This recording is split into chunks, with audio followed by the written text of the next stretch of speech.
ನಮಸ್ಕಾರ ವೀಕ್ಷಕರೇ. ಸೊ ಒಂದು ವಾರ ಆಗಿಲ್ಲ ಮೀಟ್ ಮಾಡಿ ಆಕ್ಚುಲಿ ಮೇಡಮ್ನ. ಆಕ್ಚುಲಿ ನಾನು ಲಾಸ್ಟ್ ಇಂಟರ್ವ್ಯೂನಲ್ಲಿ ಒಂದು ಮಾತು ಹೇಳಿದ್ದೆ ಮೇಡಮ್, ಜ್ಞಾಪಕ ಇದೆಯಾ? ಏನ್ ಹೇಳಿದ್ರಿ? ಹೀಗೆ ಸಿನಿಮಾಗಳು ಸಿಗ್ತಾ ಇರಲಿ, ತಿಂಗಳಿಗೊಂದ್ಸಲ ಮೀಟ್ ಆಗ್ತೀರ. ಹೌದು ನೋಡಿ, ಹಾಗೆ ಆಗ್ತಾ ಇದೆ. ಸೊ ವಾರಕ್ಕೆ ಮೀಟ್ ಆಗಿದ್ದೀರಾ, ನೆಕ್ಸ್ಟ್ ವಾರ ಮತ್ತೆ ಮೀಟ್ ಆಗೋ ತರ ಆಗ್ಲಿ, ಮುಹೂರ್ತಗಳಾಗ್ಲಿ. ಹೇಗಿದ್ದೀರಾ? ಸೂಪರ್. ನೀವ್ ಹೇಗಿದ್ದೀರಾ? ಸೂಪರ್ ಆಗಿದ್ದೀನಿ. ಸೊ ನೋಡಿ, ಇದನ್ನ ನೋಡ್ತಾ ಇರೋ ನಿಮ್ಗೆ ಏನೇನು ನೆನಪಿಗೆ ಬರುತ್ತೆ ಹಳೆದೆಲ್ಲ? ಚಿಕ್ಕ ವಯಸ್ಸಿನ ನೆನಪುಗಳು ಬರುತ್ತೆ. ಸೊ ಚಿಕ್ಕ ವಯಸ್ಸಲ್ಲಿ ಈ ತರ ಎಲ್ಲ ಆಟ ಆಡ್ತಿದ್ರೆ ಹೇಗೆ? 100%. ಅಂದ್ರೆ ಯಾಕೆಂದ್ರೆ ಸೊ ನಮ್ಮ ಒಂಥರ ಮೈಂಡ್ ಸೆಟ್ ಅಲ್ಲಿ ಬೇರೆ ತರ ಇರುತ್ತೆ. ಸೊ ಅಣ್ಣವ್ರ ಮೊಮ್ಮಗಳು ಈ ತರ ಎಲ್ಲ ಆಟ ಆಡಿರ್ತಾರ ಇಲ್ವಾ? ಹಾಗೆ ಹೆಂಗೆ ಹೇಳಕ್ ಆಗಲ್ಲ. ಹಂಗಂದ್ರೆ ನನ್ಗೂ ಕಸಿನ್ಸ್ ಎಲ್ಲ ಇದ್ರಲ್ಲ ತುಂಬಾ ಜನ. ಸೊ ನಾವೆಲ್ಲ ಸೇರಿದ್ರೆ ನಮ್ಮ ತಾತನ ಮನೆ ಹಿಂದೆ ಜನತಾ ಬಜಾರ್ ಅಂತ ಇದೆಯಲ್ಲ, ಅಲ್ಲಿ ಇದೇ ತರ ಒಂದ್ ಸೆಟಪ್ ಇದೆ. ಎಲ್ರು ಹೋಗಿ ಅಲ್ಲಿ ಆಟ ಆಡ್ತಾ ಇದ್ವಿ. ಹಳೆ ನೆನಪುಗಳು, ಹಳೆ ನೆನಪುಗಳ ಜೊತೆ ಸೊ ನಿಮ್ ಜೊತೆ ಇದೀವಿ ಈಗ. ಸೊ ಯಾ, ಸಿನಿಮಾ ಬರೋದಾದ್ರೆ ಕಾಲಪತ್ರ.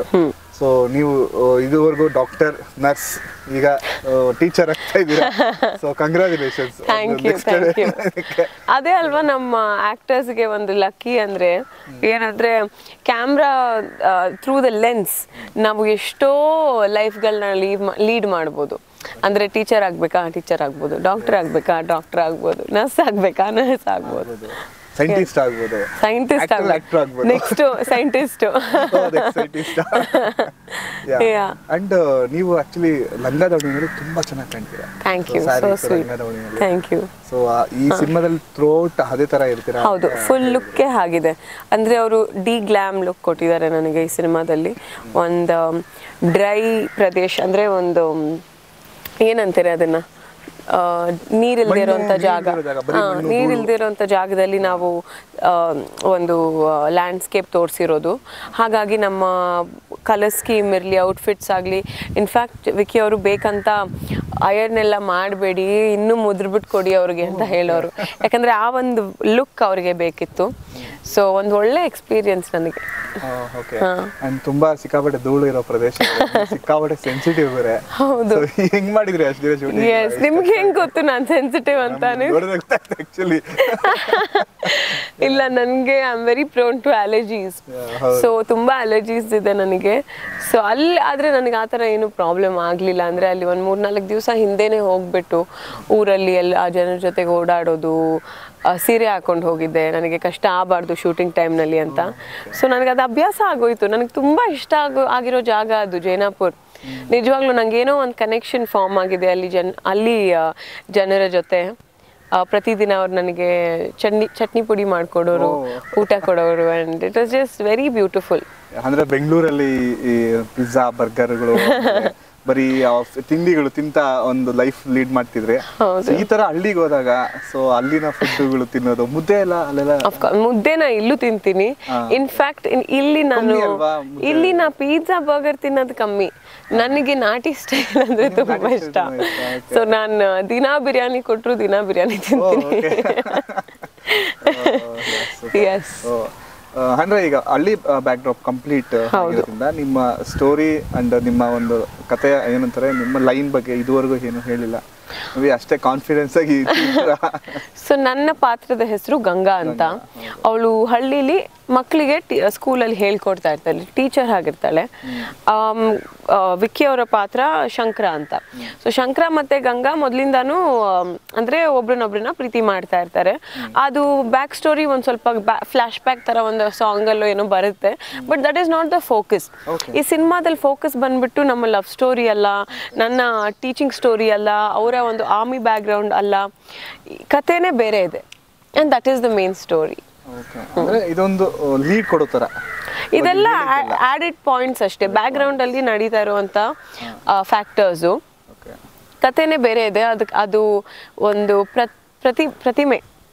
ಅಂದ್ರೆ ನಾವಿವಾಗ ಹೋಗಿದ್ವಲ್ಲ, ನೀವು ಬಂದಿದ್ರಲ್ಲ, ಅಲ್ಲಿ ಒಂದು ಸ್ಟ್ಯಾಚ್ಯೂ ಬಗ್ಗೆ ಅಂತ ಹೇಳ್ಬೋದು. ಅಷ್ಟು ಹೇಳಬಲ್ಲೆ, ನಾವು ಮುಂದೆ ಹೇಳಲ್ಲ. ಅಂಡ್ ಇವಾಗ ಈ ತರ ಒಂದು ಹಳ್ಳಿನಲ್ಲಿ ಕತೆ ಮಾಡೋದು, ಶೂಟಿಂಗ್ ಎಲ್ಲ, ಇದಕ್ಕೆ ಮುಂಚೆ ಮಾಡಿರೋ ಸಿನಿಮಾಗಳು ಹೋಲಿಸ್ಕೊಂಡ್ರೆ ಸೊ ತುಂಬಾ ಚೇಂಜಸ್ ಆಕ್ಚುಲಿ. ಕಂಪ್ಲೀಟ್ ಒಂದು ಟರ್ನ್ ಓವರ್ ಅಂತ ಹೇಳ್ಬೋದು. ಸೊ ಎಷ್ಟು ಈಸಿ ಆಗಿತ್ತು ಅಂತ ಕೇಳ್ಬೋದಾ ಇಲ್ಲ ಎಷ್ಟು ಕಷ್ಟ ಆಯ್ತು? ಈಸಿ ಕಷ್ಟ ಅನ್ನೋ ಪ್ರಶ್ನೆ ಬರಲ್ಲ ಇಲ್ಲಿ. ಆಕ್ಚುಲಿ ಚಾಲೆಂಜಿಂಗ್ ಆಗಿತ್ತು, ಬಟ್ ನಾನು ಆ ಚಾಲೆಂಜ್ನ ತಗೊಂಡು ಚೆನ್ನಾಗಿ ಮಾಡಿದ್ದೀನಿ ಅಂತ ಅನ್ಕೊಂತೀನಿ. ನಮ್ಮ ಡೈರೆಕ್ಟರ್ ವಿಕಿ ಅವ್ರು ಕೂಡ ನನಗೆ ತುಂಬಾ ಸಹಾಯ ಮಾಡಿದ್ದಾರೆ. ಅಂದ್ರೆ ಆ ಲ್ಯಾಂಗ್ವೇಜ್ ಲಿಂಗೋ ಬರೋದಕ್ಕೆ, ಮತ್ತೆ ಅಬ್ಸರ್ವ್ ಮಾಡಿ ಇಲ್ಲಿ ಜನನ ಅಬ್ಸರ್ವ್ ಮಾಡಿ ನಿಮಗೆ ಅದು ಅವ್ರು ಹೇಗೆ ಬಿಹೇವ್ ಮಾಡ್ತಾರೆ, ಅವರ ಪಾಸ್ಚರ್ ಹೇಗಿರುತ್ತೆ, ಅವ್ರು ಹೇಗೆ ಮಾತಾಡ್ತಾರೆ, ಹೇಗೆ ಕೂತ್ಕೊಳ್ತಾರೆ, ಹೇಗೆ ನಡೆದಾಡ್ತಾರೆ, ಅದನ್ನೆಲ್ಲ ಅಬ್ಸರ್ವ್ ಮಾಡ್ತಾ ಹೋದ್ರೆ ನಿಮ್ಗೇನೆ ಅದು ಹೆಲ್ಪ್ ಆಗುತ್ತೆ ಅಂತ ಹೇಳಿದ್ರು. And it help me. Language ನಾವು ಹಳ್ಳಿ ಭಾಷೆನೇ ಉಪಯೋಗಿಸಿರೋದು. ಶೂಟಿಂಗ್ ಟೈಮ್ನಲ್ಲಿ ಅಲ್ಲಿ ಹೋದ್ರೂ ಡಬ್ಬಿಂಗಲ್ಲಿ ಅದನ್ನ ನೋಡ್ಕೊಂಡಿದೀವಿ. ಡಬ್ಬಿಂಗಿಗೆ ಸ್ವಲ್ಪ ಟೈಮ್ ತಗೊಂಡೆ, ಆದರೆ ಅದು ವಿ ವಾಂಟೆಡ್ ಪರ್ಫೆಕ್ಷನ್ ಅಲ್ಲ. ಅದರಲ್ಲಿ ಕೂಡ ನಮ್ಮ ಮಮ್ಮಿ ಬಂದಿದ್ರು, ನನ್ನ ಜೊತೆಗೆ ಇದ್ರು. ವಿಕಿ ಅವರು ಕೂಡ ನನಗೆ ಸಹಾಯ ಮಾಡಿದ್ರು. ಸೊ ಐ ಥಿಂಕ್ ಚೆನ್ನಾಗಿ ಬಂದಿದೆ. ಸೌಂಡ್ ಇಂಜಿನಿಯರ್ ತುಂಬಾ ಸಹಾಯ ಮಾಡಿದ್ರು ನನಗೆ. ಅಂಡ್ ಇದು ಮೇ ಬಿ ನಿಮ್ದು ಸೆಕೆಂಡ್ ಸಿನಿಮಾ ಅನ್ಸುತ್ತಲ್ಲ? ಎಸ್, ಆಕ್ಚುಲಿ ನಿನ್ನ ಸನಿಹಕ್ಕೆ ನಂತರ ನಾನು ಸೈನ್ ಮಾಡಿದ್ದೆ ಕಾಲಪತ್ತರ್. ಬಟ್ ಎಷ್ಟೋ ರೀಸನ್ಸ್ ಇಂದ ಅದು ಮುಂದೆ ಹೋಯ್ತು. ಶೂಟಿಂಗ್ ಶುರು ಆಯ್ತು. ಮತ್ತೆ ಮುಂದಿನ ವರ್ಷನೂ ಅದೇ ಜಾಗಕ್ಕೆ ಹೋಗಿ ಮತ್ತೆ ಶೂಟಿಂಗ್ ಮಾಡಿದ್ವಿ. ಒಂದಷ್ಟು ಚೇಂಜಸ್ ಬೇಕಿತ್ತು ಅಂತ. ಅದಾದ್ಮೇಲೆ ರಿಲೀಸ್ಗೆ ಹತ್ರ ಬರಬೇಕಿತ್ತು, ಆಗ ಆಗಲಿಲ್ಲ. ಸೊ ಎಲ್ಲದಕ್ಕೂ ಒಂದು ಟೈಮ್ ಬರುತ್ತೆ ಅಂತ ಹೇಳ್ತಾರಲ್ಲ, ಎಲ್ಲ ಮೂಡ್ ಬರಬೇಕು. ಈಗ ಆ ಟೈಮ್ ಮೂಡ್ ಬಂದಿದೆ ನಮಗೆ. ಸೊ ಅಂಡ್ ಸಿನಿಮಾದಲ್ಲಿ ಒಂದು ಪಾಯಿಂಟ್ ಇದೆ, ಈ ಪ್ರತಿಮೆಗಳು, ಸ್ಟ್ಯಾಚ್ಯೂಗಳು ಅನ್ನೋದು. ಇದ್ರ ಕೇಳ್ಬಾರ್ದು ಗೊತ್ತಿಲ್ಲ, ಬಟ್ ಸ್ಟ್ಯಾಚ್ಯೂ ಅಂತ ಬಂದಾಗ ನಿಮ್ಗೆ ಸಿಕ್ಕಾಪಟ್ಟೆ ಕನೆಕ್ಟ್ ಆಗೋ ತರ ಪಾಯಿಂಟ್ ಅದು. ಸೊ ಎಲ್ಲೋದ್ರೂ ಸ್ಟ್ಯಾಚ್ಯೂಗಳು ನೋಡ್ತಾ ಇರ್ತೀವಿ ನಾವು ಫ್ಯಾಮಿಲಿದು. ಸೊ ಅದೇನೋ ನೆನಪಾಗುತ್ತಾ ನಿಮ್ಗೆ ಏನಾದ್ರು ಅದನ್ನ? ಅಫ್ಕೋರ್ಸ್, ಐ ಥಿಂಕ್ ನನಗೆ ಫಸ್ಟ್ ಸ್ಟ್ಯಾಚ್ಯೂ ನೋಡಿದ್ರೆ ಅವ್ರನ್ನ ಮಿಸ್ ಮಾಡ್ಕೊಳ್ತೀನಿ. ತಾತ ಆಗಿರ್ಲಿ, ಇವಾಗ ನಮ್ಮ ಅಜ್ಜಿದು ಜಯನಗರಲ್ಲಿ ನೋಡ್ತಾ ಇರ್ತೀನಿ. ನಮ್ಮ ಅಪ್ಪು ಮಾಮಂದು ಎಲ್ಲೇ ಹೋದ್ರು ಸಿಗುತ್ತೆ ನಮಗೆ. ಫಸ್ಟ್ ನಮ್ಗೆ ಆಗೋದೇ ಅದು ಒಂದು ಅವ್ರು ಇಲ್ವಲ್ಲ ನಮ್ಮ ಹತ್ರ ಅಂತ ಅನ್ಸೋದು. ಮತ್ತೆ ನಾವೇ ಅದನ್ನ ಸುಧಾರಿಸ್ಕೊಳ್ಳೋದು ಹೇಗೆ, ಇಲ್ಲ ಅವ್ರು ನಮ್ಮಲ್ಲಿದ್ದಾರೆ ಅಷ್ಟೇ ಹಂಗೆ ಅನ್ಕೊಂಡು ಹೋಗೋದು. ಬಟ್ ಅದಲ್ಲದೆ ಹೆಮ್ಮೆ ಕೂಡ ಅನ್ಸುತ್ತೆ ಅಲ್ವಾ, ನಮ್ಮ ತಾತ, ನಮ್ಮ ಮಾಮ, ನಮ್ಮ ಅಜ್ಜಿ, ತುಂಬ ಹೆಮ್ಮೆ ಅನ್ಸುತ್ತೆ. ಅಂದರೆ ಅದೆಲ್ಲ ನೋಡಿದ್ರೆ ಅವ್ರು ಎಷ್ಟೆಷ್ಟು ಒಳ್ಳೊಳ್ಳೆ ಕೆಲಸಗಳು ಮಾಡಿದ್ದಾರೆ. ನಾವು 1% ಆದರೂ ಮಾಡಬೇಕಲ್ಲ ಅದೆಲ್ಲ ಅಂತ ಅನ್ಸುತ್ತೆ. ವೆರಿ ವ್ಯಾಲಿಡ್ ಪಾಯಿಂಟ್ ಹೇಳಿದ್ರೆ, 1% ಮಾಡಬೇಕಲ್ಲ. ಸೊ ಆ ಡೆಡಿಕೇಶನ್ ನಿಮ್ಮಲ್ಲಿ ಆಕ್ಚುಲಿ ಕಾಣ್ತಾ ಇದೆ. Thank you. ಪ್ರೀವಿಯಸ್ ಸಿನಿಮಾ ಇಂದನೂ ಅಷ್ಟು ಕಷ್ಟಪಟ್ಕೊಂಡು ಪ್ರಮೋಷನ್ಸ್ ಆಕ್ಟಿವಿಟೀಸ್ ಎಲ್ಲ ತೊಡಗಿದ್ದೀರಾ. ಐ ಥಿಂಕ್ ಒಬ್ಬ ಆಕ್ಟರ್ಗೆ ಆಕ್ಟಿಂಗಿಗಿಂತ ಪ್ರಮೋಷನ್ಸೇ ಕಷ್ಟ ಆಗೋದು. ನಿಜವಾಗ್ಲೂ ಹೇಳ್ತೀನಿ, ಇದು ತುಂಬಾ ಟ್ಯಾಕ್ಸಿಂಗ್ ಅಲ್ವಾ. ಅಂದ್ರೆ ಟ್ಯಾಕ್ಸಿಂಗ್ ಅನ್ನೋದಕ್ಕಿಂತ ಆಕ್ಟಿಂಗ್ ಅಂದ್ರೆ ನಾವು ಆ ಕ್ಯಾರೆಕ್ಟರಲ್ಲಿ ಮುಳುಗ್ಬಿಟ್ಟಿರ್ತೀವಿ. ಇಲ್ಲಿ ಏನಿಲ್ಲ, ಇಂಟರ್ವ್ಯೂ ಕೊಡೋದಿರ್ಲಿ, ಇಲ್ಲಿಂದ ಅಲ್ಲಿ ಓಡಾಡೋದಿರ್ಲಿ, ಇದು ಅದು ಅಂತ. ಎಕ್ಸಾಕ್ಟ್ಲಿ, ನೀವು ಹೇಳಿದ್ರಲ್ಲ, ಅದು ಹೆಂಗ್ ಬೈ ಹಾರ್ಟ್ ಆಗೋಗಿರುತ್ತೆ ನಮ್ಗೆ. ಅಂದ್ರೆ ನಿದ್ದೆಲೂ ನಾವು ಈಗ 13th ಸೆಪ್ಟೆಂಬರ್ ಕಾಲಪತ್ರ ರಿಲೀಸ್ ಆಗ್ತಾ ಇದೆ, ಹಿಂದಿನ ತಿಂಗಳು ಪೌಡರ್ ರಿಲೀಸ್ ಆಗ್ತಾ ಇದೆ. ಇಲ್ಲ, ಅದು ಇಲ್ಲಿವರೆಗೂ ಆಗಿಲ್ಲ ನನಗೆ, ಯಾಕಂದ್ರೆ ಐ ಥಿಂಕ್ ಆ ಒಂದು ತಿಳುವಳಿಕೆ ನನ್ನಲ್ಲಿ ಇದೆ. ಮತ್ತೆ ವಿಕಿ ಅವ್ರು ಕೂಡ ನನಗೆ ಹೇಳ್ತಾ ಇರ್ತಾರಲ್ಲ ಇದು ಅದು ಅಂತೆಲ್ಲ. ಸೊ ಅದಾಗಲ್ಲ. ಬಟ್ ಹೌದು, ಕಷ್ಟನೇ ಎಲ್ಲ ಆಕ್ಟರ್ಸ್ ಲೈಫಲ್ಲೂ. ಪ್ರಮೋಷನ್ ಒಂದು ಎಲ್ರಿಗೂ ಅಯ್ಯೋ ಪ್ರಮೋಷನ್ಸ್ ಅಂತೀವಿ, but that is the way to reach audience ಅಲ್ವಾ. ಪ್ರಮೋಷನ್ಸ್ ಇಲ್ಲದೆ ಇವಾಗ ನಮ್ಮ ಆಡಿಯನ್ಸ್ಗೆ ನಮ್ಮ ಸಿನಿಮಾ ಬರ್ತಾ ಇದೆ, ಯಾವಾಗ ಬರ್ತಾ ಇದೆ, ಏನಕ್ಕೆ ನೋಡಬೇಕು, ಅದೆಲ್ಲ ತಿಳ್ಕೊಳಕ್ಕಾಗಲ್ಲ. So we should be grateful also. ಎಷ್ಟೇ ಕಂಪ್ಲೇಂಟ್ ಮಾಡಿದ್ರು ಮಾಡಲೇಬೇಕು. ಅದಕ್ಕೆ ನಾ ಬಂದು ಮಾಡ್ತಾ ಇರೋದು ಇಲ್ಲಿ. ಮಾಡಲೇಬೇಕು, ಬೇರೆ ದಾರಿ ಮಾಡಲೇಬೇಕು. ವಿಕಿ ಸರ್ ಬಗ್ಗೆ ಕೇಳಿದ್ರೆ, ಡೈರೆಕ್ಷನ್ ಆಕ್ಟರ್ ಎರಡೂ ಮ್ಯಾನೇಜ್ ಮಾಡಿದ್ದಾರೆ. ನಿಮ್ಗೆ ಎಷ್ಟು ಕಂಫರ್ಟಬಲ್ ಮಾಡಿಕೊಟ್ರು ಆಸ್ ಎ ಡೈರೆಕ್ಟರ್ ಆಗಿ ಆಗಿರ್ಬೋದು, ಆಸ್ ಎ ಆಕ್ಟರ್ ಆಗಿರ್ಬೋದು? ವಿಕಿ ಅವ್ರು ಯಾವಾಗಲೂ ಎಲ್ಲದರಲ್ಲೂ ಪರ್ಫೆಕ್ಷನ್ ಹುಡುಕ್ತಾರೆ. ಅದು ಒಂದು ಒಳ್ಳೆ ಕ್ವಾಲಿಟಿ ಅವರಲ್ಲಿ ನಾನು ಕಲ್ತಿರೋದು ಅಂತ ಹೇಳ್ಬೋದು. ಒಂದು ಸೀನ್ನ ನಾವು ಒಂದು ಶಾರ್ಟ್ನ ನಾವು ಒಂದು 6 ಸರಿ ಮಾಡ್ಬೋದು, 7 ಸರಿ ಮಾಡ್ಬೋದು. ಮಾಡ್ತಾನೆ ಇದ್ದಾಗ ನನಗೂ ಅನಿಸಿರುತ್ತೆ ಯಾಕೆ ಇಷ್ಟು ಸಲ ಮಾಡ್ತಾ ಇದ್ದೀವಿ ಅಂತ. ಅವ್ರು ಆಮೇಲೆ ಫೈನಲ್ ಔಟ್ಪುಟ್ನ ನನಗೆ ತೋರಿಸಿದಾಗ ನನಗೆ ಅರ್ಥ ಆಗುತ್ತೆ, ಓಕೆ ಇದೆಲ್ಲ ಸರಿಯಾಗಿ ಮೂಡ್ ಬಂದಿದೆ ಈ ಒಂದು ಶಾರ್ಟಲ್ಲಿ. ಅದಕ್ಕೆ ಅವರು ಆ ಪರ್ಫೆಕ್ಷನ್ ಹುಡುಕ್ತಾ ಇದ್ರು. ಯಾಕಂದರೆ ಎಲ್ರಿಗೂ ಏನು ಬೇಕು, ಕೊನೆದಾಗ ನಮ್ಮ ಸಿನಿಮಾ ಚೆನ್ನಾಗಿರಬೇಕು, ಫೈನಲ್ ಔಟ್ಪುಟ್ ಪರ್ಫೆಕ್ಟ್ ಆಗಿರಬೇಕು. ಸೊ ಆ ಒಂದು ಕ್ವಾಲಿಟಿ ಅವರಲ್ಲಿ ನಂಗೆ ಇಷ್ಟ. ಪರ್ಸಿಸ್ಟೆನ್ಸ್ ಅಂದರೆ ಆಗ ನಾವು 21 ಶುರು ಮಾಡ್ಕೊಂಡಿದ್ದಲ್ಲ, ಆಗಿಂದ ಇವಾಗಿನವರೆಗೂ ಅದೇ ಒಂದು ಕಾನ್ಫಿಡೆನ್ಸ್, ಅದೇ ಒಂದು ಹಠ ಅವ್ರಿಗೆ. ನಮ್ಮ ಸಿನಿಮಾ ಸೂಪರ್ ಆಗಿದೆ, ನಾವು ಜನರಿಗೆ ತೋರಿಸ್ತೀವಿ, ಅವ್ರಿಗೆ ತುಂಬ ಇಷ್ಟ ಆಗುತ್ತೆ. ಸೊ ಅದು ನನಗೆ ಅವರಲ್ಲಿ ತುಂಬ ಇಷ್ಟ ಆಗುತ್ತೆ. ಆ್ಯಕ್ಚುಲಿ ನೀವು ಈಗ ಒಂದು ತುಂಬ ಅಂದರೆ ಪಾಸಿಟಿವ್ ಆಗಿ ಒಂದು ಪಾಯಿಂಟ್ ಹೇಳಿದ್ರೆ, ಆಸ್ ಎ ಕಾಮಿಡಿ ಆಗಿ ತಗೊಳ್ಳೋದಾದ್ರೆ ಆಕ್ಚುಲಿ ಈ ಪಾಯಿಂಟ್ ಎಲ್ಲ ಚಾನಲ್ಗೆ ಹಿಡಿತೀರ ಅನ್ಸುತ್ತೆ ನನಗೆ. ಮೊನ್ನೆ ಪ್ರೆಸ್ ಮೀಟ್ ಎಲ್ಲ ಹೇಳಿದ್ರಿ ಏನಂತ, ಅಂದ್ರೆ ಅವ್ರು ಪರ್ಫೆಕ್ಷನ್ ಹುಡುಕ್ತಾರೆ. ಹೌದು, ಅದು ನಿಜ ಅಲ್ವಾ? ಆ ಒಂದ್ ಪಾಯಿಂಟ್ ನನಗೆ ವ್ಯಾಲಿಡ್ ಅನ್ಸುತ್ತೆ. ಸೊ ನಾನು ಅದು ಪ್ರತಿ ಇಂಟರ್ವ್ಯೂಲು ಹೇಳ್ತೀನಿ. ಕಾಮಿಡಿ ತಗೊಳ್ಳೋದು ಲಾಸ್ಟ್ ಹೇಳಿದ್ರೆ ಪ್ರಮೋಷನ್ ಎಲ್ಲ ತುಂಬಾ ಅಂತ ಹಂಗ್ ನೋಡಕ್ ಹೋದ್ರೆ ನಾ ಈ ಪಾಯಿಂಟ್ 1 ವರ್ಷದಿಂದ ಹೇಳ್ತಾ ಇದೀನಿ. ಅದು ಏನು ಮಾಡಕ್ಕಾಗಲ್ಲ ಮೇಡಮ್, ಆಕ್ಚುಲಿ ಅದು ಟ್ರೂ ಅಲ್ವಾ? ಸೊ ಅದಕ್ಕೆ ಅದು ನಿಜ, ನಿಜವಾಗ್ಲೂ ಅವ್ರು ಹಾಗೇನೆ. ಅಂಡ್ ಕಂಫರ್ಟಬಲ್ ಆನ್ ಸೆಟ್ ಅಂದ್ರೆ ನಮ್ಮ ಪ್ರೊಡ್ಯೂಸರ್ಸ್, ನಮ್ಮ ಸುರೇಶ್ ಸರ್ ಮತ್ತೆ ನಾಗರಾಜ್ ಸರ್ ತುಂಬಾ ಚೆನ್ನಾಗಿ ನೋಡ್ಕೊಂಡಿದ್ದಾರೆ ನಮ್ಗೆ ಯಾವುದೇ ತರಹದ ಕಷ್ಟ ಏನೇನೂ ಅನ್ಸಿರ್ಲಿಲ್ಲ. ಇನ್ಫ್ಯಾಕ್ಟ್ ನಾವು 2 ಅವರ್ ಜರ್ನಿ ಮಾಡಬೇಕಿತ್ತು ಬಿಜಾಪುರಿಂದ ಜೈನಾಪುರ್ವರೆಗೂ. ಯಾಕಂದ್ರೆ ಜೈನಾಪುರಲ್ಲಿ ಸ್ಟೇ ಮಾಡೋದಕ್ಕೆ ಎಲ್ಲೂ ಹೋಟೆಲ್ ಇದು ಏನೂ ಇಲ್ಲ. ಸೊ ಬಿಜಾಪುರಲ್ಲಿ ಹತ್ರ ಇದ್ದಿದ್ದಂದ್ರೆ ಇದೇನೆ 2 hours away.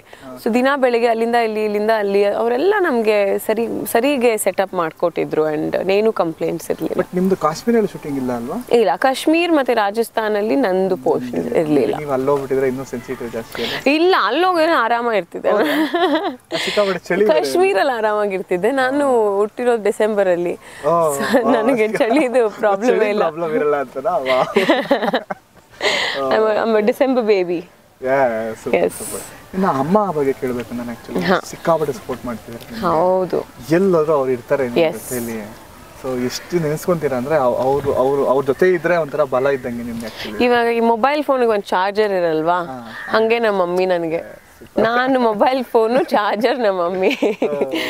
ಎಸ್.